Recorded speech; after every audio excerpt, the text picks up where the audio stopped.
전 너무 감사해요.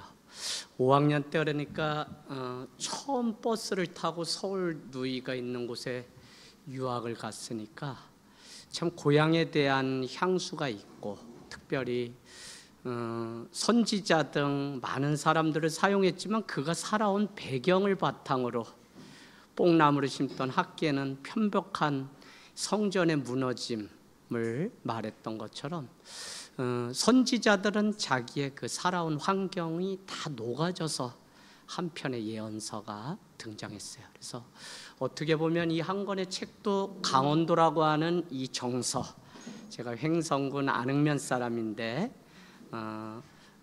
횡성하면 뭐 한우, 그래서 그 소밥은 많이 줬어도 먹어본 적은 없다. 그런데 그 소풍과 또 운동회 때 그 안흥 찐빵을 너무 많이 먹어서 명절이면 왜 안흥 심순녀 할머니 거기 앞에 줄 서는지 도저히 이해가 되지 않는다. 그래서 이런 것들이 다 어우러져서 한 권의 책이 됐다고 생각하니까 고향에서 불러주는 것처럼 기쁜 게 없어요. 특별히 오늘 이렇게 공휴일이 되어서 어려운데도 모일 수 있어서 너무 감사하고 또 품어주셔서 감사합니다. 어떻게 보면 우리가 지금 이 책을 쓴 이유도 그렇고, 그동안은 BC와 AD로 역사를 나눴다면 지금 이 책을 쓸 수밖에 없었던 것은 코로나 이전과 이후의 그 상황들이 너무 바뀌어서, 그래서 이전에는 가능했던 것들이 이후에는 불가능하죠. 그래서 여기저기에서 들려오는 우스갯소리는 다시 밥 먹는 정심의 문제로 두 교회가 되거나 갈라지고, 또 각 부서가 500만 원씩 차라리 밥을 하지 말고 김밥을 먹고, 또 어떻게 하죠? 뭐 컵라면을 먹자 해서 500만 원씩 내놓고, 이렇게 해서 다시 오후 예배가 시작된 많은 교회들이 있는데, 문제는 단골집이 생기게 되니까 어떻게 돼요? 그 김밥 천국에서 참기름을 겁나게 많이 발라주고 또 들깨를 많이 뿌려주니까 한 달은 기쁘고 이게 대안이 되겠다라고 생각했는데 예배를 마치고 점심시간이 이제 싫은 거예요. 그래서 권사님들은 교회 생활을 오래 하셨으니까 집에 영감님 식사 챙겨드려야 된다, 손님이 왔다, 집에 가서 밥 먹고 다시 꼭 올게요 하는데 180명 모이던 교회가 50명, 30명 남은 교회도 제가 다녀왔어요. 그러니까 전에는 참 당연했던 건데 코로나로 말미암아서 이제는 당연하지 않은 시대에 우리가 신앙생활을 하고 또 특별히 목회자들은 목회를 해야 되니까 엄청나게 어려운 시대에 봉착해 있습니다. 그래서 시대를 알고 또 우리가 살아가는 그 때에 만나는 사람들의 성향이나 이런 것들을 알아야지 목회가 된다고 생각하니까 참 어디서 답을 우리가 찾아야 될까? 다시 사람들이 그렇게 모여서 밥을 먹고 봉사를 하고 헌신하던 일이 당연하지 않다는 거예요. 그래서 이렇게 안 하냐라고 해서 장로님들이 문을 열고 들어가서 주방을 봉사하면 그 여성교회가 와서 봉사를 이어서 감동받고 하겠지 했는데, 목사님과 장로님 한 30여 분이 밥을 하는데 지금 몇 달째 계속하고 여성들은 와서 우리는 못한다라고 생각하니까 이렇게 어려운 때에 놓여 있습니다. 그러고 보니까 밥 먹는 일도 당연한 것이 아니고 모여서 같이 예배하는 일조차도 이제 당연하지 않은 때에 우리가 있어요. 그럼 목회자인 우리는 어떻게 해야 되냐? 빨리 시대가 변하고 있고 이 상황을 어떻게 우리가 봐야 될지를 감지해야 되죠. 그래서 두 권의 책을 좀 추천해드리면 탐 라이너의 코로나 이후의 목회라고 하는 책, 제가 각주로 달아놓았는데 이렇게 이야기합니다. 두 세상 가운데 우리는 살아가고 있는데 한 세상은 온라인, 한 세상은 대면, 한 세상은 비대면. 그래서 두 세상을 살아가는데 코로나 때는 우리가 유튜브든지 온라인 세계에서 성도들을 만나고 예배하는 일들이 가능했는데 코로나가 끝나니까 많은 교회들이 흩어지는 교회를 지향하지 않고 다시 또 예전처럼 모이려고 하는 시대에 놓여 있어요. 그러나 탐 라이더는 이렇게 이야기합니다. 소통과 메시지와 그 교회의 정체성이 유튜브라고 하는 이 온라인 세계에 이미 다 드러나기 때문에 여기 있는 젊은이들은 한 교회를 등록하기 이전에 이미 온라인 세계에서 다 조사 연구를 한 후에 온다는 거예요. 그래서 우리는 온라인 세상이 또 하나의 선규지요 한 세상이라는 것을 인정하고 더욱 적극적으로 목회를 해야 된다라고 이야기를 했어요. 그런가 하면 닐 콜이라고 하는 사람은 파도를 타는 교회라고 하는 책에서 인도 서핑을 할 때 우리는 막 이렇게 파도가 몰려오지만 그것을 잘 이 파도를 탈 때 더 멀리 갈 수 있는 것처럼 코로나라고 하는 이 파도를 우리가 잘 타는 지혜가 지금 교회에게 필요하다. 그러고 보니까 이제는 우리에게 주어진 이 많은 상황들이 그냥 책망하고 다시 예전으로 돌아오겠지 하는 이런 생각에서 우린 벗어나서 어쩌면 더 적극적으로 파도를 타는 목회를 해야 된다는 겁니다. 저는 왜 이 책을 썼냐면 이와 같은 시대가 이미 그냥 2000년 전에 기독교 역사 안에 이미 있었어요. 우리는 고작 3년의 코로나라고 하는 시간을 보냈지만 이미 156년에 안토니우스 역병이 15년간 초대 교회 안에 있었습니다. 그런가 하면 265년에 키프리아누스 역병이 15년, 그래서 도합 30년 동안 로마 시민의 절반이 죽을 정도로 그냥 아주 엄청난 상황 가운데 있어요. 그럼에도 불구하고 기독교는 313년에 기독교를 국교로 공인할 수밖에 없었던 유일한 이유는 기독교가 100배로 증가했기 때문에 그렇다는 거예요. 아니 그렇다면 시민들이 이렇게 죽어가는 때에 기독교는 무슨 근거로 이렇게 부흥을 경험하고 기독교를 공인할 수 있었을까? 코로나가 왔지만 어떻게 우리는 그것을 뛰어넘어서 파도를 타고 다음 세상을 갈 수 있을까? 더구나 오늘 MZ세대들은 미래와 관련된 단어는 자기 인생에 없죠. 오늘이라고 하는 단어만 있고 현재라고 하는 단어만 있는데 우리가 말을 하고 있는 기독교 용어, 구원, 종말 많은 것들은 다 미래적 사건이에요.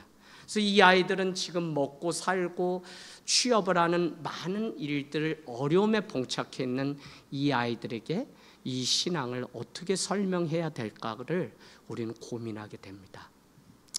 답이 보이지 않을 때 우리에게 하나님이 주신 게 있다면 그것은 그 역사를 뒤집어서 돌아가는 게 하나의 답이고, 두 번째는 그 의미를 깊이 생각해 보는 거.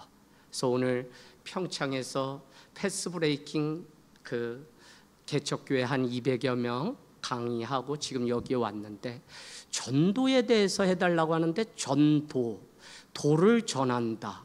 그러면 그 도는 복음인데 복음은 유앙겔리온, 기쁜 소식. 그러면 팀 켈러가 말했던 것처럼 복음은 강요가 아니라 좋은 소문이 들려지는 것인데, 그렇다면 전도의 관점을 이제는 그 의미가 그런 거라면 어떻게 좋은 소문이 들려지게 할까? 이걸 우리는 관계 전도라고 하고 마을살이로 어떻게 살아내야 될까? 이거부터가 우리가 결국 삶이 전도구나라고 하는 그 의미를 다시 이해하면 우리 삶의 자리에서 인사를 건네고 엘리베이터 탔을 때 사람을 바라보고 대하는 태도가 벌써 달라요. 그래서 저는 역사가 어떻게 됐나를 21세기에 살아가는 우리가 뒤돌아가 보면 답이 하나 찾을 수 있고, 그 다음에 교회라고 하는 그 의미가 무엇이며 어떤 태생의 과정 속에서 오늘 우리에게 왔는지를 역추적해 보면 거기에 답이 있다고 이제 생각하고 글을 썼어요. 최근 3년 동안 하나님이 강권적으로 정말 쓰게 하셔서 코로나 기간에 유일하게 강제 휴가를 우리 다 줬잖아요. 그래도 저기 커피숍에 가면 다 들리는 말이 뭐냐면 그 매일 모이던 우리 교회는 교회도 못 모이게 하니까 합법적으로 그래도 갈 수 있는 게 커피숍이니까 가서 삼삼오오 모여요. 그러면 직업병인지 몰라도 왜 권사님, 집사님 이런 단어는 크게 들리는지. 그래서 우리도 뭐 김 목사, 이 목사 이게 안 되겠다 싶어서 제가 낸 아이디어가 형님, 박씨니까 박모가, 김모가, 이모가 이렇게 부르죠. 그래서 만장일치로 통과가 됐습니다. 형님, 그런데 우리 이 교회는 뭐라 그래요? 교회 그러면 그것도 또 잘 들리던데. 그랬더니 한 형님이 기도를 많이 한 끝에 동종업계라고 부르자. 그래서 이모가 코로나 때 너희 동종업계는 어떠냐 이렇게 물어요. 근데 한참 많이 형네 저기 새하늘 새 땅이 막 이렇게 하니까 어떻게 돼요? 그래서 거긴 뭐라고 부르냐 그랬더니 한 형님이 유사그룹이라고 부르자고 해서 야 이모가 너희 동종업계 유사그룹 들어온 거 아니지? 이렇게 하면 몇 단어로 대화가 다 되는 거예요. 여러분 이게 우스갯소리 같지만 시대의 변화를 우리가 보고 어떻게 우리가 믿는 이 기독교를 우리의 언어가 아닌 세상 그들의 언어로 설명해낼 수 있는가라는 게 오늘날 우리가 고민해야 되는 지점이에요. 전에는 우리식으로 믿음을 말하고 구원을 설명해도 다 되었지만 이제는 우리조차도 그게 되지 않아요. 그래서 제가 두 번째 책을 쓰면서 예를 들면 자기 부인을 어떻게 설명할까 하다가 이렇게 정의를 내려놓았어요. 자기에게만 관대해지려고 하는 마음을 끊어버리는 게 자기 부인이다. 예를 들면 저 사람은 안 되는데 나는 해도 되는 것들이 얼마나 우리의 이기 안에 많아요. 그래서 자기 부인을 해야만 주님을 따를 수 있다고 하는데 그 자기 부인은 다른 게 아니라 나에게만 관대해지려고 하는 마음을 끊어버리는 거. 아마 이렇게 정도 설명하면 우리가 믿고 있는 이 진리라고 하는 게 믿지 않는 그들과 대화해 볼 수 있는 요지가 생기게 됩니다. 왜 이게 우리의 고민이 돼야 되냐면 교회는 더 이상 모이는 것으로 되질 않고 흩어져서 코로나가 오고 보니까 살아내는 훈련이 된 교회만 살아남는 것을 보니까 교회는 결국 모였다 세상으로 흩어짐을 지향하면서 가야 되는 공동체예요. 예수님이 이 땅 가운데 사역을 하시고 삶을 보여주시고 그는 또 어떻게 해요? 죽게 되죠. 그러고는 부활하게 됩니다. 그래서 토요일 안식일을 지키던 교회는 더 이상 안식일이 아니라 안식 후 첫날, 오늘 우리가 지키는 주일. 그런데 로마 황제가 큐리오스라고 하는 로마 황제, 그를 향해서 주라고 불렀는데 그를 향해서 1년에 한 차례씩 와서 제사를 드리고 숭배를 하라고 하는 명령을 내리게 됩니다. 그때 유독 반대하고 따르지 않았던 유일한 종교, 신앙이 뭐냐면 우리가 믿는 교회, 이 신앙이죠.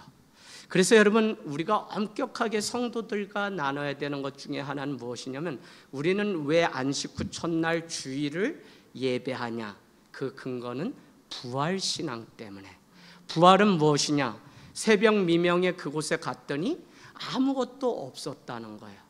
이것이 우리 교회에게 오늘 다시 교회가 무엇인가를 물어야 되는 지점에 왜 중요하냐면 교회는 아무것도 없음으로부터 시작된 교회 공동체인데 오늘날 교회는 예수는 온데간데없고 너무 많은 것들이 채워져서 우리 교회에 오면 연예인이 나오고 정치인이 나오고 변호사가 있고 우리 교회에 오면 커피숍 편의시설 있고 어린이집을 하고 우리 교회에 오면 10원도 내지 않아도 국수 먹을 수 있고 와봐라고 이야기하는 예수는 온데간데 없고 우리는 너무 많은 다른 것으로 교회를 설명하려고 하는 지점 가운데 놓여 있습니다. 그래서 오늘 첫 번째 교회의 본질로 돌아간다는 것은 예수 신앙, 예수 정신 외에는 없다는 거예요.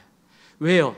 우리는 목에 칼이 들어와도 원형경기장에 던져지고 사자밥이 돼도 교회는 율신을 믿는 우리에게는 신은 구원자는 로드, 세이비어라고 하는 구원자요, 통치자요, 주권자라고 고백하는 로드와 세이비어, 이걸 우리는 주님이라고 하는데 황제에게 붙여졌던 이 단어를 우리 기독교는 이제 예수 그리스도에게만 붙이겠다고 했기 때문에 목에 칼이 들어오는 일들이 있었어요. 그래서 우리가 본질로 돌아간다는 것은 교회의 시작은 부활하신 주님을 따라 예수 외에는 아무것도 보이지 않았던 그 부활 사건을 통해서, 그러나 로마가 지배하고 있던 그 당시에 이 새벽 미명에 나갔는데 시체도 없고 아무것도 없다고 하는 것은 세상을 울리는 자기 공명이 거기에 있었던 거예요. 오늘날 교회가 이것도 있고 저것도 있다고 하면서 교회는 힘을 잃었지, 사실 우리는 아무것도 없는데도 하나님이 병을 고치고 아무것도 없는데도 다 흘러보내고 아무것도 없는데도 우리가 나눴다라고 한다면 세상은 교회를 신뢰도를 다시 보게 돼요. 그래서 우리 교회는 예수 외에는, 이게 고리타분한 옛날 어르신 목사님들 네가 죽어야 예수가 산다 정도가 아니라 정말 기독교 크리스찬, 크라이스 아임 나싱의 줄임말, 예수 그리스도 안에서 나는 아무것도 아닙니다 라고 고백했던 자들에게 그리스도인이라고 스데반의 순교를 보고 흩어졌던 초대 기독교인들을 안디옥의 이방인들이 그리스도인, 당신이야말로 하나님의 백성인 동시에 또 하나의 정체성이 뭐냐면 그리스도의 사람, 제자군요 라고 해서 그리스도인이라고 했던 이 크리스찬이라는 단어가 그냥 붙여진 이름도 아닐 뿐더러 더구나 우리가 우리의 정체성에 대해서 그리스도인입니다, 그리스도인들의 모임이 교회입니다 라고 말을 할 수 있지만 엄밀한 의미에서는 세상 사람들이 볼 때 당신이야말로 그리스도의 사람이군요 라고 해서 불려졌던 이름이 그리스도인 크리스찬이란다.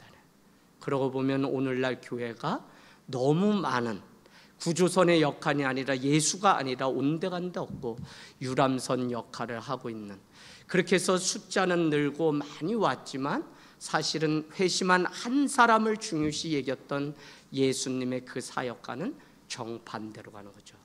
예수님 한 분 때문에 12명의 제자가, 120명의 제자가 마가의 다락방에 예수님의 삶과 죽음과 부활을 보았지만 그들은 흩어지지 않고 다시 오실 주님을 기다리는 공동체였어요. 그래서 엄밀하게 말하면 오늘 존재하는 이 교회는 사실 뭐죠? 죽음을 준비하고 마지막 때를 준비하는 종말론적인 공동체.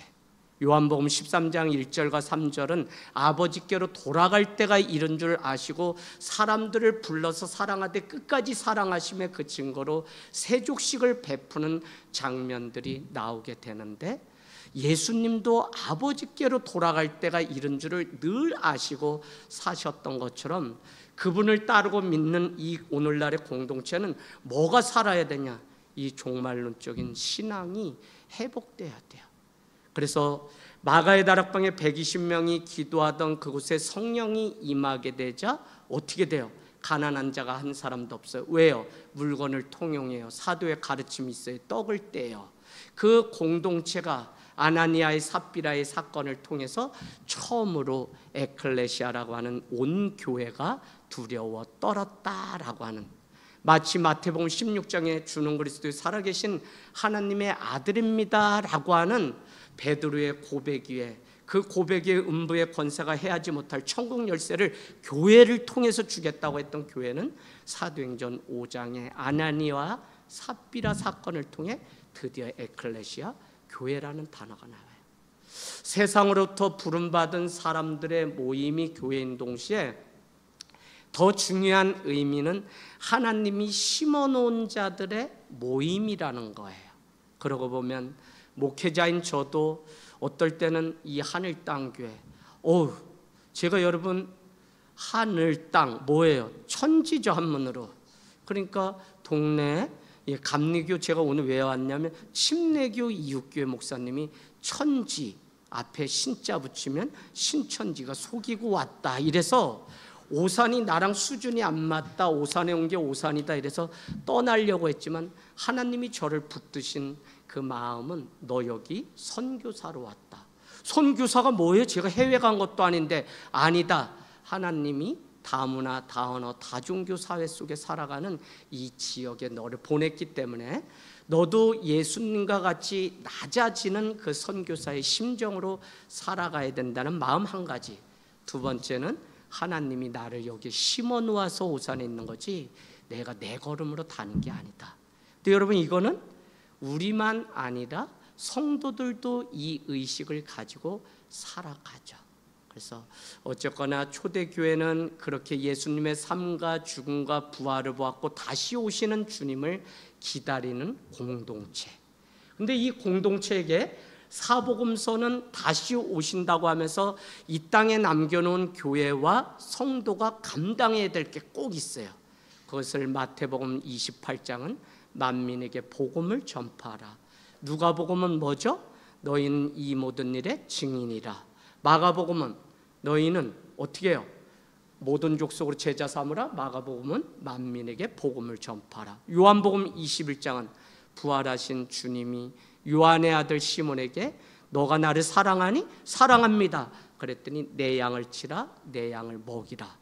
다 이 마지막 복음서의 마지막 승천하시기 전에 남겨놓은 그 말씀은 제자 되고 제자 삼는 일.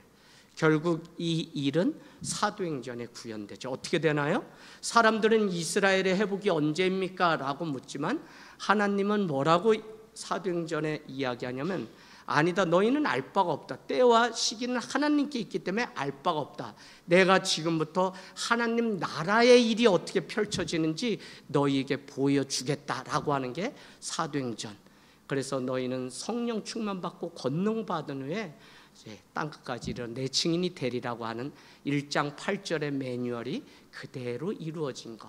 그래서 성령이 임하는 그곳에 주의 말씀이, 그곳에 교회가 세워지고 하나님의 사람들이 세워지는 미셔널 처치의 근거는 사실 사도행전의 일찍이. 그래서 성도가 오늘날 직장으로 가든 가정으로 가든 어디에 가든 우리는 모이는 교회만이 아니라 목사님이 축도를 통해 사랑하는 성도가 직장으로 각 곳으로 갑니다. 그곳이 선교지가 되게 해주십시오라는 의미에서 축도를 하고 세상에 파송식을 하는 것이 예배의 마지막이에요. 그래서 일찍이 이 설명이 있었다면 우리는 세상에 나가서 유기를 잘 사는 그런 성도의 삶이 되었어야 되는데 날마다 모이는 것만 힘쓰다 보니까 세상 가운데 코로나가 오고 보니까 흩어져서 믿음을 지키고 신앙을 지켜내는 일들이 잘 안 돼요. 그래서 어려움들을 봉착하면서 우리가 교회를 다시 이해해야 되고 그것은 성경적, 신학적, 실천적 대안으로서 교회를 다시 설명해 보자 이렇게 하는 겁니다. 예, 많이 졸리시죠? 네. 예, 강원도 더덕 드시면 많이 졸려요. 그래서 잠깐 깨어나는 시간 가질 텐데 이렇게 해보죠. 옆에 분한테 목사님, 야, 당신의 장점을 좋아하지만 단점까지 사랑합니다. 이렇게. 권사님 아시겠죠? 예, 우리 앞뒤 한번 사랑의 인사 나눠보세요. 당신의 장점을 좋아하지만 단점까지 사랑합니다. 네, 네. 이 말은 성 십자가 요한이라고 하는 사막의 수도사가 했던 말입니다. 우리 하루가 어떠한지를 알려면 사실 해가 뉘엿뉘엿 넘어가는 들판에 나가서 내가 오늘 누군가를 얼마나 사랑했지라고 물어보면 내가 오늘 하루를 어떻게 살았는지 알 수 있다. 마태복음 24장 12절은 마지막에 지진, 기근, 난리, 소문 다 나지만 불법이 성행함으로 사랑이 식어졌다.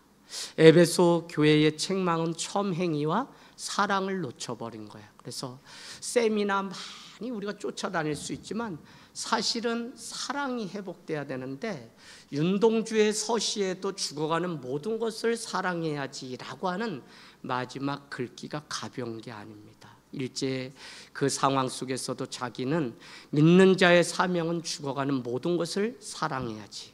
그러면 기독교의 사랑은 무엇이냐면 생명이 생명되게 해주는 게 사랑이에요. 그 일을 누가 하는 거냐면 교회가 감당하라고 이 땅 가운데 남겨놓았던 것이죠. 그래서 우리는 이 사복음서 남겨진 교회가 지금 그냥 현재 시간을 공백기로 보내는 게 아니라 내 양을 치고 먹이고. 그래서 여러분 오늘 요 힌트는 하나 가져가세요. 권사님들이 목사님 무릎골뱅이 아프고 헌금도 못하고 등떼기는 아프고 목사님 저 누워서 밴드로 예배할까요? 예, 권사님 그 길로 그냥 계속 하나님께 가시려고요? 목사님 그게 무슨 서운한 말씀이래요? 예, 나오세요 권사님. 그런데 권사님에게 우리가 내 사랑을 어떻게든지 표현해내서 함께하는 그런 공동체. 그래서 목사님 제가 평생 교회 섬겼는데 좀 한 번 쉬면 안 될까요? 이런 분들이 계속 있어요. 그래서 저도 그냥 등짝을 때려주면서 아이고 80이 되신 권사님한테도 어머니 그러다 어느 날부터 코로나 이후에 저도 미쳤나 봐요. 왜냐하면 아이고 혜자야 용자야 무릎골뱅이 아프고 오늘 한의원 잘 갔다 왔노 아프노 그랬더니 목사님 저는 지 이름을 드디어 교회 와서 찾았시오.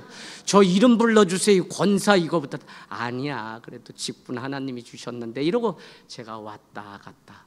젊은이 첫 아이 낳고 오면은 또 등짝 떼들면서 아이고 애기 때문에 키우냐고 잠 못 잤지 은서야 그러면 눈물 흘리고 집에 서방님도 받아주지 않는데 제가 해주면 목사님이 우리 속 다 안다. 그래서 여러분 사랑해서 결혼했고 사랑해서 모였지만 사랑을 지켜내지 못해서 우리는 한 교회 안에 두 예배를 드리죠. 이거를 우리는 권태기라 그래요. 권상우가 태진아로 보이는 거. 네, 그래서 권태기를 빨리 벗어나야만 교회 생명이 돌아오는데 만남, 관계 그 공동체성이 코로나 이후에 회복이 되지 않으니까 예전같이 모여도 모인 것 같지 않고 더구나 저는 하나님이 교회를 부흥시키려고 어떻게 하시냐면 저기 미국에 쌍팔년도에 가신 분들이 어떻게 해요? 한국이 복지가 더 잘 돼 있다. 이중국적 허용한다. 그래서 80년 초반에 저기 미국으로 갔던 분들이 한국으로 역이민해서 오는 게 지금 한국의 또 하나의 선교입니다.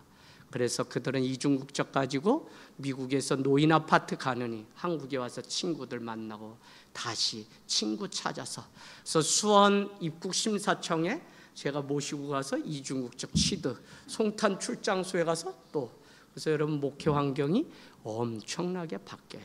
더구나 2025년도 우리가 중요시 생각해야 되는 것 중에 하나가 도농 지역 정도면 미셔널 라이프 중에 하나가 뭐냐면 싱글 미니스트리를 생각해야 돼요.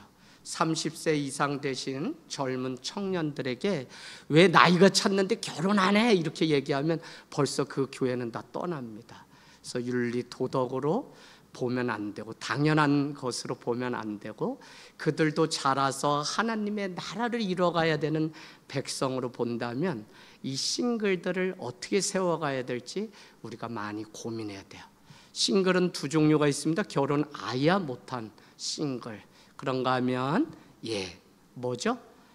싱글 어게인이라고 표시하는데 돌싱들도 싱글이에요. 그래서 교회 사역은 여러분 계속적으로 우리가 코로나 이후에 넓어지고 그래서 우리가 시대를 읽고 사람을 이해하는 이것이 우리가 교회를 사역하는데 너무 중요한 한 부분이라고 할 수 있습니다.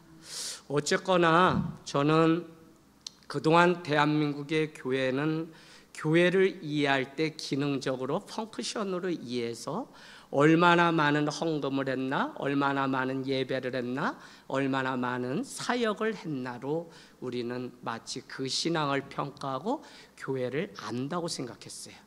여러분 제가 목사 안수 받을 때 마지막 일주일 남기고 페이퍼가 뭐였냐면 당신은 왜 목사가 되려고 하느냐. 아니 목사 고시도 패스하고 부부 세미나도 갔다 오고 이제 가운까지 다 만들었는데도 최종 점검을 위해서 4페이지짜리 에세이를 써서 내라고 해서 그날부터 고민이 되는데 승질이 나가지고 목사 받지 말까? 아니 하라는 거 다 해가지고 오고 돈까지 다 냈는데 왜 목사가 되려고 하냐 그래서 하다가 이렇게 써냈어요. 가난한 자들 위해 신방도 하고 또 전도도 하고 마가복음 3장처럼 하나님과 함께 예배하고 나가서 전도를 하고 귀신을 내어 쫓는 일들을 하게 하려고. 그랬더니 뭐라고 답이 왔냐면, 그거는 안수받지 않은 집사님도 할 수 있는데 당신은 왜 안수받은 목사가 되려고 하는가. 지금까지도 저는 그게 저한테 엄청 큰 숙제로 남아서, 그래서 우리 목사님 등 많은 분들이 노예 서기하면서 고시부에 다 패스해도 서기로서 마지막 과제를 제출하라고 제가 별도로. 그랬더니 우리 노예에 이런 숙제가 있었냐? 아니 뭐 우리 노예 왜 이렇게 빡세? 다른 노예로 갈까? 그래서 그래 신방 많이 하는 게 이렇게 적어낸 거를 제가, 그러나 평생 목회가 무엇이고 교회가 무엇인지 좀 고민해 보라는 차원에서 그 길을 놓치지 말라고 그 질문을.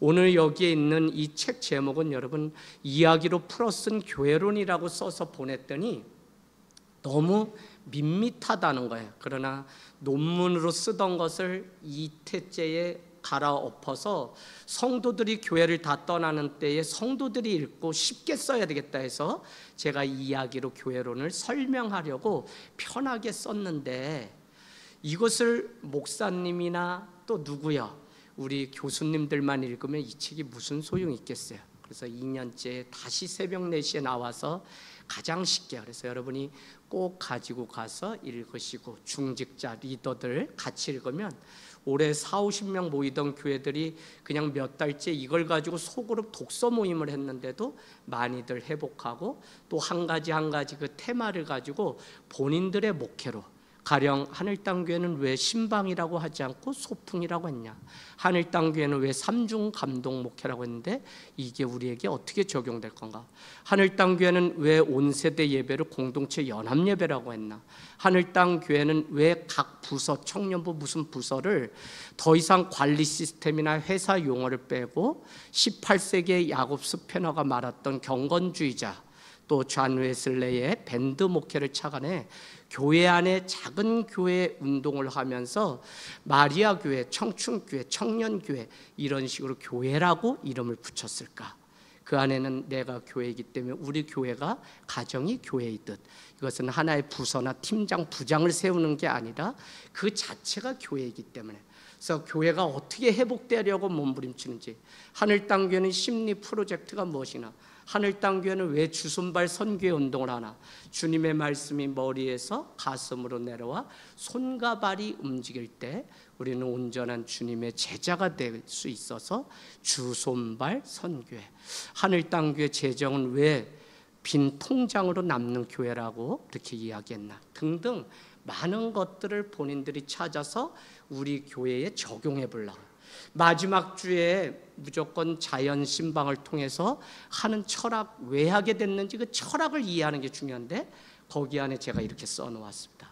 믿지 않는 남편들이 교회로 올 수 있는, 교회에서 행하는 모든 예배조차도 다 하나의 선교를 지향하고 영혼을 추수하는 일이기 때문에 우리의 생각과 마음을 바꾸면 그것이 다 이웃을 초대하고 담장을 헐고 누구든지 올 수 있는, 그게 무엇이에요? 목사님, 집사님, 남편 교회 왜 안 나오세요? 그이도 예전엔 다녔대요. 남편 운동 좋아해요? 족구 좋아해요. 그러면 자연신방 와서 예배 오지 말고 정심 드시고 자연신방 간다고 말해주세요. 그리고는 그게 뭐야? 라고 하면 자연 속에 소풍 가는 거. 사람만 신방 가는 게 아니라 처음 오신 분은 건물 안에 갇혀서 말을 하고 대화하는 게 어려운데 그냥 밖에 자연 속에 나가서 대화를 하면서 새로 오신 분들이 교회를 정착하고 알고 어떻게 살아왔는지 이야기를 나눌 수 있는 장들을 계속 만들어요. 그래서 제가 전화를 해서, 예, 아버님 이번 주에 저희 그 은혜교회랑 한판 붙는데 우리가 다리가 다 잼뱅이라 족구를 못합니다. 운동 좀 하셨다는데 좀 와서 도우시죠. 그래도 아내가 권사님이시고 집사님인데 승질 나시지 않습니까? 그랬더니 목사님 그거랑 나랑 무슨 상관이에요? 아니에요. 제가 김성나 아버님 늘 기도하는데 오셔야죠. 내가 밖에 나가서 했다면 그냥 공격수인데, 예, 공격수 시켜드릴게요. 오세요. 그래서 그날은 자연신방을 산으로 들로 가는 대신 이충공원이라고 하는 스포츠 센터로 가서 남자들은 족구하고 여자들은 또 모여서 3-3-5 아이스크림, 그래서 오성환이라고 하는 우리 집사님이 교회로 오게 됐는데 얼마나 재밌냐면 이번 주처럼 논뚝길을 택해서 아이들이 논뚝길 걸어본 적이 없잖아요. 근데 오산시가 도농 지역이라 논뚝길로 자연신방을 가게 됐는데 어느 날 우리 집사님이 지금은 되셨는데 아파트에서 이렇게 보니까 무리가 한 70명이 지나가는데 지들끼리 가다가 막 이러고 하는데 쟤네 분명히 이단이다. 오산의 이단이 가장 작기 때문에 성시하려고 너무 많아요. 그래서 제가 이단을 많이 쫓아가지고 예수왕권은 저기 평택으로 이름 바꿔서 갔는데 잠자고 있는 평택시가 허가해 주는 바람에 예수사랑교회로 그 사람들이 흰옷을 입고 거룩하신 하나님이기 때문에 흰옷, 이재학 목사가 그냥 지나갈 리가 없죠. 여러분 그러면 매일 흰색 페인트 갖고 다녀야 되겠네요. 교주와 식당에서 맞닥뜨린 날 그렇게 얘기했어요. 아니 교주가 머리기름 바르고선 황당해요. 그래서 왜 그런 소리를 하냐요? 아니 거룩하시고 깨끗한 것 때문에 흰색 옷 입고 다니면 흰색은 때가 묻을 텐데 그런 흰색 페인트 맨날 칠하고 다녀야 되겠네. 이 사람 왜 이래? 이러면서 식당을 그래서 제가 증산도도 오산역에 까만 가방 메고 두 분이 늘 서요. 어이 그랬더니 누구세요? 저보고 하늘땅교회 못 들어보셨어요? 왜 그러세요? 저희 동종업계끼리 같이 먹고 살아요. 아니야. 근데 그분들이 저를 어려워하는 게 저보고 옥황상제님께 150만 원짜리 조상제사를 지내라는 거예요. 그래서 그게 뭐냐 그랬더니 얼굴이 까마니까 태생이 어머니가 소염을 주다가 그냥 소똥 위에 났는지 그냥 제가 어떻게 서울 생활 오래 해도 이렇게 얼굴이 까매요. 그래서 오후 5시면 손을 들어도 버스도 안 서요. 그거 내가 어떡하라고. 그랬는데 기가 막혀서 까만 거라고 150만 원. 그 다음날 지나가는데 또 만났는데 사람에는 관심이 없는 거예요. 이번에는 500만 원. 그래서 제가 웃겨서 나 어제 150이랬더니 오늘 500이면 다음에 가면 1000만 원 부를 거냐. 이거 무당하고 똑같구나. 그랬더니 왜 그러세요? 그러면서 자기가 청년 회장까지 교회에서 했다. 그래서 너 따라와라. 그래서 오산역 광장에 몇백 명 모여 있는데 모셔다 놓고 이렇게 얘기했습니다. 야 이놈 새끼야, 예수 믿었으면 거기서 집사가 되고 뭐가 돼야지. 아니 청년회 회장까지 하고 지금은 증산도 앞잡이가 돼?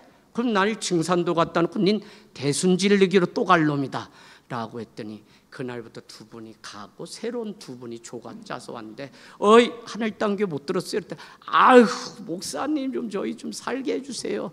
그런데 이제는 완전히 떠났어요. 그래서 여러분 이단이 참 쉬워요.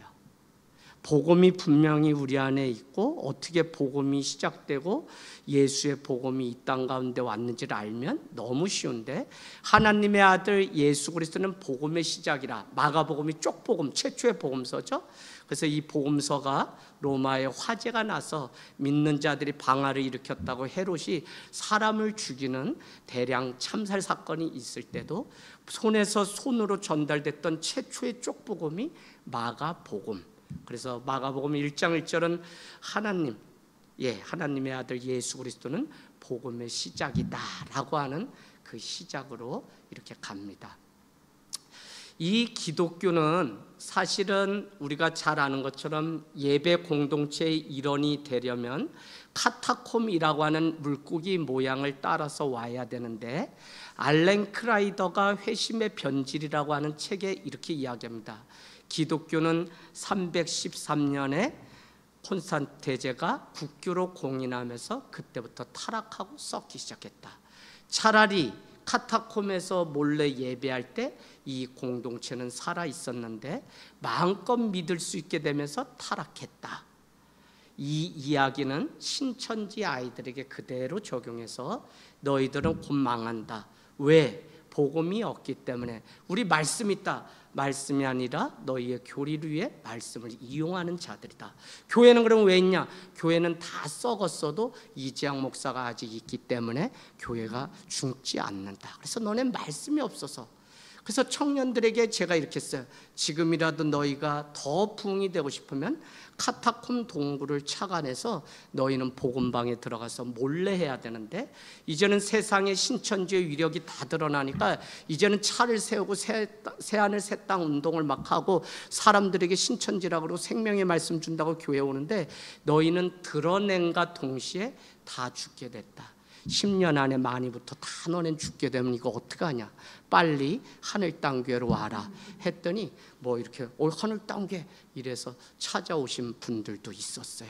저희 교회는 실제 신천지에서 한 분이 오셔서 성도고, 여호와 증인도 1년 4개월 교육받아서 지금 성도고, 또 성당을 다녀오시는 5분이 그냥 웃으시면서 막 재밌게 이야기하시길래 제가 성당 다니는 걸 다 알고서 이렇게 얘기했습니다. 어디 다녀오세요? 미사 다녀온대요. 그래서 그거 재미없지 않나요? 그랬더니 재미없어요. 그래서 제가 목사입니다 그랬더니 CTS 장경동 목사님 너무 재밌다 그래서 그분보다 지금 더 핫한 사람 있는데 하늘땅교회 이지양 목사 쳐봐라 그랬더니 쳐서 구독하고 다 이렇게 됐는데, 그 다음날 정자에서 만났는데 아이 목사님 진짜 이 양반 되게 웃기네. 그래서 또 한 분 한 분 교인이 되셨어요. 어쨌거나 우리가 복음 가운데 역사를 알면 기독교의 시작이 그렇게 된 것만 알면 돼요. 근데 3년에서 5년 동안 세례 문답 교육을 통해서 그들이 검증이 돼야만 세례를 밖에서 받고 그들은 물고기 모양 따라 예배드리는 장소를 알려줬다고요. 그래서 3년에서 5년 동안 세례자 한 사람을 발견하기 위해서 3B, B로 시작하는 3가지가 점검이 있었는데, 그 중에 첫 번째가 빌리브, 너는 예수 그리스도로 인하여 구원받는다는 내면적 확신이 있냐. 그래서 그것은 오늘날 한 가지만 남았죠. 우리도 하루 무슨 절기 때 한 번만 하지만 초대교회는 3년에서 5년 동안 점검을 했어요. 두 번째는 belong이라고 하는 단어가 있는데 소속감이에요. 예수를 믿으면 예수를 떠날 수가 없어요. 그들은 목에 칼이 들어와도 나는 분명한 소속감을 확인할 때 그들은 3년에서 5년 뒤에 세례 문답 교육을 통해 세례를 주었지, 오늘날 같이 그냥 하루 안에. 그래서 저는 하늘 땅 교회가 자랑 중에 한 가지는 제가 숫자를 보지 않는다는 거, 회심한 한 사람이 더 세워지기를 원한다는 거, 자금을 부끄러워하지 않고 적음을 자랑할 수 있는 교회를 늘 지향하면서 간다는 것. 그 중에 아직도 세례자가 절반 이상이 안 되고, 지금까지도 14년 동안 집사를 7명만 이렇게 했다는 것. 자랑이라면 자랑이고 아니라면 아니는데, 교회론을 중요시하다 보니까 직분론까지 중요하게 되고, 교인들은 왜 세례를 주지 않냐, 뭐 하지 않냐가 아니라 아직 저는 받을 자격이 되지 않습니다 해서 한사코 뒤로 물러나는데, 외부에서 오신 분들이 이게 생명이 뭐냐면 권사 직분 받으시고 막 코로나 기간에 많은 분들이 장로님들 오셨는데, 아니 권찰님인데도 7년 동안 권찰님 하시는 분들이 이 교회 살림을 다 하는 것을 보면 저분이 집사인 줄 알았는데 권찰인 걸 보고 우리 직분을 다 내려놓겠다, 우리는 저만도 못한다 라고 서로 상생의 효과가 있으면서 서로 하나님을 바라보는 일들이, 그래서 우리가 본질을 지킨다는 게 이렇게 중요합니다. 세 번째는 뭐를 꼭 점검했냐면 behavior라고 하는 단어가 영향력이라는 단어입니다. 그는 세례를 받고 교회를 나오기 전에 이미 삶의 자리에서 영향력이 있었어요. 그러면 아까 말씀드린 대로 156년, 265년 안토니우스 역병, 키프리아누스 역병, 15년씩 두 차례 30년 동안 로마 시민이 절반이 죽을 때 기독교는 100배로 증가했다. 그래서 313년에 기독교를 공인했던 로마 황제, 최초의 황제가 콘스탄티누스 대제다. 그러면 무엇을 보고서 그들이 이와 같이 했냐고요. 믿는 자들은 역병이 한창일 때 그들은 자기만 살겠다고 산으로 도망가고 할 때에도 믿는 그리스도인들은 그 시체를 가져다 장례를 치러주는가 하면, 도망가는 로마 군인으로부터 쫓겨나는 사람을 자기 집에 숨겨서 몇 달이고 밥을 먹여주던 유일한 사람이 누구였냐면 바로 그리스도인. 우리는 이것을 대표적으로 빌레몬서를 통해서 볼 수 있죠. 1세기에 이 빌레몬서 62년에 기록되고 66년에 사도 바울이 순교할 때였으면 엄청난 위기 가운데 있는데, 얼마나 급박했으면 한 장의 이 장 안에 많은 복음을 녹여낼 정도로 로마에 온 지 이태 동안 셋집에 살면서 오고 가는 사람을 영접하고, 어디에 나오죠? 사도행전 28장 끝에. 그러면서 하나님의 나라의 일을 전파하고 예수가 주되심을 가르쳤다. 누가요? 사도 바울이 그 일을 마지막까지. 어쨌거나 에베소에서 전했던 복음이 빌레몬을 통해서 있는데, 불의를 끼치고 달아났던 오네시모를 옥중에서도 사도 바울은 만나게 됩니다. 그러나 우리가 오늘 두 번째 생각해 봐야 되는, 오늘날 교회 무엇을 잃어버렸냐면 대형화가 되면서 교회의 공동체성이 다 깨졌어요. 그래서 예전같이, 그래도 우리는 같이 하고 같이 무엇인가 한다고 생각했지만, 가만히 생각해 보니까 세상이나 교회나 코로나 이후에 너무 같은 방향으로 가기 시작해요. 더 이상 무슨 일이 있는지 관심을 갖지 않고 예배를 드리고 그냥 가기에, 그나마 작은 교회는 관계성과 공동체, 지체의식이 하나 되어서 함께 걸어가는데, 3,000명, 5,000명 모이는 교회는 많이 남아야 1,000여 명이 남을 정도로, 오늘날 대형 교회 하면 벌써 한국도 500명 이상이면 대형 교회라고 불러야 되는 상황 가운데 있어요. 그게 뭐냐면 가족이라고 하는 이것이 다 깨졌어요. 여러분, 교회는 또 다른 이름이 있는데 그것이 가족이에요. 로버트 바빙크는 교회 또 하나의 가족이라고 하는 책을 썼는데, 우리가 가족이라고요. 그러면 오늘날 우리가 세상과 다른 하나의 이 교회의 주님이 디자인하신 것을 살려내려면 공동체성과 이 가족애를 살려내지 않으면 안 돼요. 그래서 가정이 교회같이, 교회가 가족같이. 저는 이걸 위해서 개척할 때부터 제 마음 가운데 우리 아이들도, 정말 우리 집사람에게도, 저는 가장 가까운 사람에게 개척하면 무례하기 쉬운데, 어느 날 하나님이 주신 마음이 가족을 성도 대하듯 하자. 그래서 사역을 마치면 저는 가정이 쉼 터지면 하나 긴장하고 가정 사역하는 가는 건 뭐냐면 성도로 대해요. 그래서 이렇게 함부로 할 수 있는 거를 해요. 왜요? 가정이 교회이기 때문에 그렇게 한다는 거죠. 그런가 하면 개척하고 막 열심히 말씀 준비하는데, 우리가 다 알다시피 말씀을 막 하고 제가 응변을 했기 때문에 이연서 외칩니다 클라이막스 때 개척하고 보니까 두 아들 데리고 화장실을 아내가 쑥 가버리면 김이 다 새가지고 그날 그냥 아내한테 막 하소연하고 막 쏟아붓고 싶은 거죠.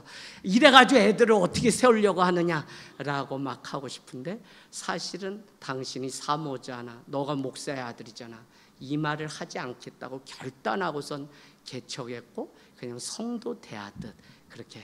그날 하나님은 제 마음 가운데 혼자 남아서 집으로 가면 제가 화를 쏟을까 봐 그냥 혼자 남아서 맨발로 그냥 얼마나 울면서, 하나님 말씀 준비하면 뭐해, 사람도 안 보내주는데 이러려고 오산에 보냈어. 오산에 까마귀 새끼만 많고 뒤에 부엉이 새끼 물어봐야 뻐꾸기가 맨날 바보야 바보야, 개척은 누가 하라 그래서 네가 한 거지 바보야, 이런 환청만 들리고 공황장애 오게 생겼는데, 그래서 막 원망하는데 하나님이 제 아가 너 지금 누구를 예배하고 있니?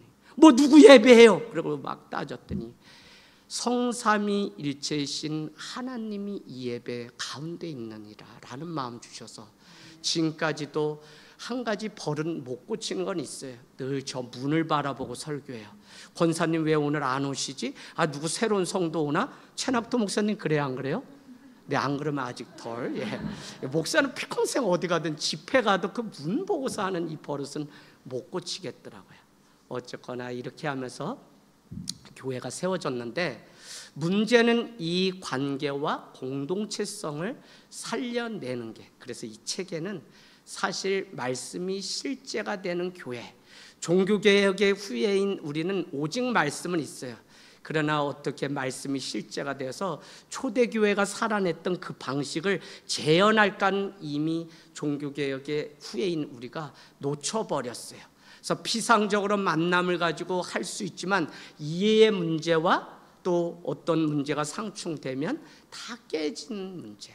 그래서 사도 바울 16권의 편지 가운데 서로의 신학, 서로 용납하라, 서로 짐을 지라, 서로 관용을 베, 서로 사랑, 60회에 걸쳐서 교회는 공동체이며 서로 하나 되어서 살아가는. 그래서 에베소서는 우리에게 성령이 하나 되게 하신 것을 힘써 지키라라고 우리에게 말씀하고 있는 것을 보면 참 우리가 마지막까지 지켜낼 수 있는 세상과 다른 또 하나의 무기는 뭐냐면 서로 하나 되어 가족임을 확인하는 이 일들이 너무 중요합니다. 이제 시간이 다 됐어요. 제가 그냥 마지막으로 이렇게 말씀드리려고 해요. 재밌는 이야기 많이 해드릴 수 있는데 깔끔하게 오늘은 내 붕해가 아니기 때문에 하려고 해요. 피터 하디슨이라고 하는, 제 책에 다 나옵니다. 하디슨 구성신학자인데 그는 그리스도인이 된다는 것은 온전한 관계를 맺고 사는 것이다, 이렇게 정의를 해놨어요. 오늘날 얼마나 많은 부부, 부자, 내 사제지간 다 깨져서 온전한 관계가 없는 때에 그리스도인이 된다는 것은 무엇이냐면 온전한 관계를 맺고 사는 것, 중요하죠. 그런가 하면 리차드 포스터는 영성신학자인데 이렇게 이야기합니다. 많은 인간의 최종 승리, 우리 인간이 지향해야 되는 최종 승리는 관계의 승리다. 아무리 돈을 벌고 무엇이 있고 해도 관계가 깨어지면 밤잠 하나 이루지 못하는 우리의 연약함이 있잖아요. 고속도로 위에 D드라이브를 놓고 오토매틱으로 지향하면서 사람이 보는 나, 아웃워드로 힘을, 에너지를 사용하며 아들은 인서울에 있는 대학교, 몇 평의 아파트, 몇 cc의 차, 남편은 직장에서 그래도 상무 정도, 50을 기준으로 한 여인의 인생은 자기 이름 장혜자는 잃어버린 채 누구의 엄마, 누구의 아내로 일평생 살아왔는데 군대 다녀온 아들이 어느 날 엄마의 사랑을 떠나 이성의 사랑으로 가면서 혼자, 남편도 그냥 산악 동아리 모임에 등산 가고 그 넓은 집에 혼자. 그때 여자들은 산다는 게 무엇인지를 50의 나이에 묻기 시작해요. 그때서 비로소 인워드로 나를 향해서 묻기 시작해요. 그런데 코로나가 우리에게 보니까 외로움, 멈춤, 그러나 좋은 것이 있다면 돌아봄이라고 하는 리플렉션, 성찰. 그래서 코로나를 마치고 교회에게 던져진 한 가지의 질문은 뭐냐면 무엇이 진짜이냐는 거예요. 성도들이 와서 묻는 게, 목사님, 성도들을 위해 진짜 죽어줄 수 있는 목회자 맞습니까? 우리 교회 정말 예수님을 따르는 그리스도의 공동체 맞습니까? 라는 것을 묻기 시작해요. 그래서 탁월성의 시대가 아니라 진심, 진리, 또 그 진짜가 우리 인생 가운데 놓여 있을 때 세상도 우리를 향해서 묻기 시작하죠. 그러려면 계속 이레이저 지저스라고 하는 한 그림 있는데 계속 사람들은 울타리, 이래서 저 사람하고 나는 안 돼, 이래서 안 돼, 이래서 안 돼, 그러면서 이 관계성을 다 깨어나요.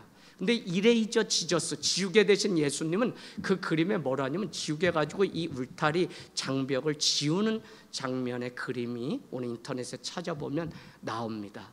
우리는 너무 많은 그동안 교회가 우리 안에서 모여서 날마다 부흥하면 그만, 그러나 세상과 담이 높아지기 시작해서 이제는 무너야 되고 차별과 예수님은 공동체로부터 유일하게 돌아오지 못할 직업이 두 가지가 있는데 그 첫 번째는 뭐냐면 창녀, 또 하나는 세리였습니다. 예수님은 공동체로부터 벗어난 그들을, 주변부로 벗어난 그들에게 찾아가셔서 식사를 같이 하고 그들을 회복시켜서 공동체로 돌려보내는 일들을 평생 하셨던 것입니다. 그래서 저는 오늘 이 책에, 책은 사서 보시면 됩니다. 교회는 부르심의 공동체로서 어떻게 예배를 드려야 되는지의 문제가 먼저 정립이 돼야 된다. 그런가 하면 교회는 세움의 공동체로서 신앙의 교제, 소그룹과 같은 셀과 같은 밴드와 같은 신앙의 교제, 또 한 가지는 교육을 통해 우리가 날마다 세워지는 공동체가 돼야 된다. 그러나 여기까지는 모이는 공동체라면 교회는 반드시 흩어지는 공동체를 지향하며 보냄받은 공동체로서 사회봉사와 선교를 어떻게, 그래서 내가 선교사이기 때문에 우리 교회는 선교하는 교회야, 이 한 축만 보고 가면 교회의 균형, 교회론을 놓쳐버리게 돼요. 그래서 교회는 이 삼중 구조를 지혜롭게 세워갈 때 우리가 말하는 릴리전이라고 하는 종교의 정신을 찾아낼 수 있어요. 다시 리전, 묵다. 갈라지고 깨졌던 우리의 사이가 이 종교 신앙을 통해서 다시 묶어져서 통합적인 한 사람, 우리 교회의 하나님도 보지만 세상의 이웃도 바라볼 수 있는 총체적인 건강한 신앙인으로서 우리가 살아가게 돼요. 마지막으로 인간이 할 수 없는 두 가지가 있는데 풀트르니의 말입니다. 풀트르니는 결혼은 혼자 할 수 없다. 그게 뭐죠? 가정이죠. 두 번째는 그리스도인이 되는 것은 혼자 할 수 없다. 그래서 왜 오늘도 우리가 불편함을 감수하고 온라인도 있고 많은 것도 있는데 결국 얼굴과 얼굴로 만나서 우리는 이 불편함 속에 예배를 해야 하는가? 그것은 그리스도인이 된다는 것은 혼자 돌을 닦고 성경을 많이 보고 기도를 많이 해서 되는 것이 아니라 서로 다름을 인정하는 성숙함을 통해서 내 옆에 다른 지체와의 부딪힘을 통해서 서로 아름다운 소망의 울림통을 만들어내는 그것이 하나님이 우리에게 주신 참 신앙의 모습이기 때문에 오늘 어렵고 힘들어도 우리는 또 모여야 되고, 주님은 베드로서에 보면 이렇게 얘기합니다. 하나님의 교회, 하나님의 집을 먼저 심판함으로 인하여 믿지 않는 자가 당할 심판이 무엇인지 보여주겠다. 그러면 우리를 먼저 샘플로 심판하겠다는데 더 중요한 것은 하나님의 집, 교회를 심판하겠다는 거예요. 그래서 다른 게 아니라 그날까지 이 교회가 건강하게 잘 가기 위해서는 베드로가 마지막 베드로 전후서에 자기 인생 가운데 닭이 3번 울 때 그제서야 나가 밖에서 심히 통곡하며 울었다라고 해서 베드로 전후서에 2가지 동사가 기록되어 있는데 그 첫 번째는 생각나게 하라. 또 한 가지의 단어는 기억나게 하라. 그러고 보니까 기억이라고 하는 리멤버는 다시 멤버 구성원이 되는 거죠. 다시 공동체의 원으로서 우리는 마지막 재림의 주님이 오시기까지 교회가 공동체적으로 함께 이겨내고 함께 그 주님을 대망하는 것이지 혼자 우리가 이겨낼 수가 없어요. 그래서 점점 세상은 그렇지 않다고 말하는 때에도 우리는 더욱 모이기를 힘써서 그날이 가까울수록 더욱 인커리지, 격려하고 용기를 불어넣는 일들을 해야 되는 공동체. 그러나 주님은 우리를 먼저 구원하심으로 인해서 에베소서 3장은 세상 가운데 그리스도의 영광을 드러내게 하시려고 우리를 구원하시고, 시크릿, 비밀, 다른 것은 다 비밀이 그냥 까면 상자 안에 뭐가 있는지 알지만 교회에게 맡겨진 하늘과 땅에 그 통일되게 하시려고 주신 그 복음은 시크릿이라고 하는 단어가 아니라 미스테리움이라고 하는데 그것은 까도 알 수 없는 신비한 것. 그래서 교회만 영적으로만 이 말씀을 이해하고 살아갈 수 있기 때문에 우리는 이 말씀을 가지고 기억나고 생각나게 함으로 다시 공동체의 멤버로 돌아가게 하는 이 본질로서의 말씀. 그러면서 서로 등 떠밀고 서로 손을 잡고 서로 그리스도인이 되도록 격려하는 이 일들을 끊임없이 계속적으로 하기를 원합니다. 아멘. 네, 감사합니다.